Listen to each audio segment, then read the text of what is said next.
Hello guys, in this video I'm going to show you how to add the feedback on the Pregnancy Plus application.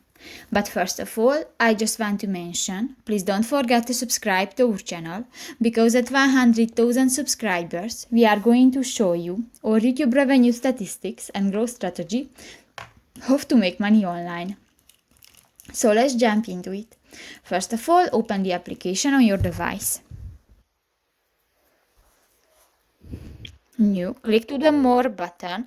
Click to the more button next to the me option at the lower bar on the screen, and here you can find the last option, the feedback, and here you can select the Gmail, Outlook or the PayPal option, and just select one and you can give a feedback to the application.